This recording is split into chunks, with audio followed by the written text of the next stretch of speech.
High command ಹೇಳಿದ್ದನ್ನೇ CM ಮಾತನಾಡಿದ್ದಾರೆ. ನಿಮ್ಮ ಎಲ್ಲಾ ಪ್ರಶ್ನೆಗಳಿಗೂ ಸಿಎಂ ಈಗಾಗಲೇ ಉತ್ತರವನ್ನ ಕೊಟ್ಟಿದ್ದಾರೆ ಅಂತ ಹೇಳಿ ಇದೀಗ ಡಾಕ್ಟರ್ ಜಿ ಪರಮೇಶ್ವರ್ ಅವರು ರಿಯಾಕ್ಟ್ ಮಾಡಿದ್ದಾರೆ.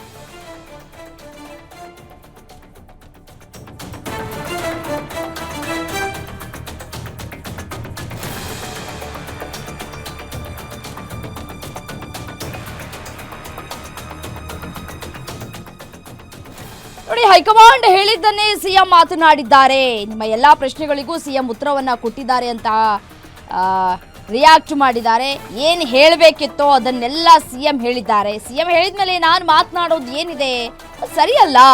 ಸಿಎಂ ಹೇಳಿಕೆ ಕೊಟ್ಟರೂ ನಮಗೆ ಗಾಬರಿ ಇಲ್ಲ. ಎಲ್ಲರಿಗೂ ಅವರದ್ದೇ ಆದ ಆಸೆ ಇದ್ದೇ ಇರತ್ತೆ. ಈಗಾಗಲೇ ಹೇಳಿಕೆ ಕೊಟ್ಟವರೇ ಮಾತನಾಡ್ತಾ ಇದ್ದಾರೆ. ಅವರೇ ಪ್ರಶ್ನೆನೂ ಕೇಳ್ತಾರೆ, ಅವರೇ ಉತ್ತರವನ್ನು ಕೂಡ ಕೊಡ್ತಾರೆ. ಈಗ ಎಲ್ಲವನ್ನೂ ಕೂಡ ಅವರೇ ಹೇಳ್ತಾ ಇದ್ದಾರಲ್ಲ, ಈ ಬಗ್ಗೆ ಕಾಮೆಂಟ್ ಮಾಡುವಂತಹ ಅವಶ್ಯಕತೆ ಏನಿದೆ? ಅವಶ್ಯಕತೆ ಇಲ್ಲ ಅಂತ ಹೇಳಿ ದೇವನಹಳ್ಳಿಯಲ್ಲಿ ಡಿಸಿಎಂ ಡಿಕೆ ಶಿವಕುಮಾರ್ ಹೇಳಿಕೆ ಕೊಟ್ಟಿದ್ದಾರೆ. ನಾನೊಬ್ಬ ಪಕ್ಷದ ಅಧ್ಯಕ್ಷನಿದ್ದೀನಿ.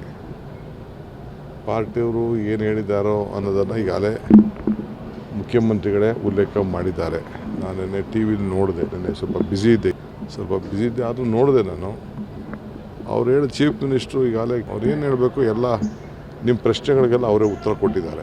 ಸರ್, ಮುಂದಿನ ಚುನಾವಣೆಯಲ್ಲೂ ಸಹ ನನ್ನ ನಾಯಕತ್ವದಲ್ಲಿ ನಾನು ಅವರೇ ಉತ್ತರ ಕೊಟ್ಟಿದ್ದಾರೆ. ಅವ್ರು ಉತ್ತರ ಕೊಟ್ಟ ಮೇಲೆ ತಿರ್ಗಿ ನಾವು ಪದೇ ಪದೇ ಮಾತಾಡೋದು ನಮಗೂ ಸೂಕ್ತ ಅಲ್ಲ. ಗಾಬರಿ ನಮಗೇ ಇಲ್ಲ. ಗಾಬರಿ ಅಲ್ಲ, ಡಿ ಕೆ ಶಿ ಅವರು ಸಿಎಂ ಆಗ್ಬೇಕಂತೇಳಿ ಭಾಳಷ್ಟು ಜನರು ಕೂಗಿದೆ ಸರ್. ಅದು ಬಿಡಿ, ಕೆಲವರು ನಿಮ್ಮಲ್ಲೂ ಎಷ್ಟೋ ಜನ ನಿಮಗೂ ಏನೋ ಆಸೆ ಇರ್ತದೆ. ನಾನು ಏನು ಇದ್ರ ಬಗ್ಗೆ ಕಾಮೆಂಟ್ ಮಾಡೋಕ್ಕೆ ಹೋಗೋದಿಲ್ಲ. ಕಾಮೆಂಟ್ ಮಾಡೋಂಥ ಅವಶ್ಯಕತೆ ಇಲ್ಲ. ಮಾತಾಡೋರ ಹತ್ರನೇ ಎಲ್ಲರೂ ಯಾರು ಏನೇನು ಮಾತಾಡಿದ್ದಾರೆ ಅವರೇ ಉತ್ತರನೂ ಕೊಡ್ತಾ ಇದ್ದಾರೆ, ಅವರೇ ಪ್ರಶ್ನೆನೂ ಕೊಡ್ತಾ ಇದ್ದಾರೆ. ನೀವು ಪ್ರಶ್ನೆ ಆಗ್ತಾ ಇದ್ದೀರಿ, ಅವರೇ ಉತ್ತರ ಕೊಡ್ತಾರೆ. ಸದ್ಯಕ್ಕೆ ನಾನು ಯಾವ ಉದ್ದಕ್ಕೂ ಉತ್ತರ ಕೊಡೋದಿಲ್ಲ.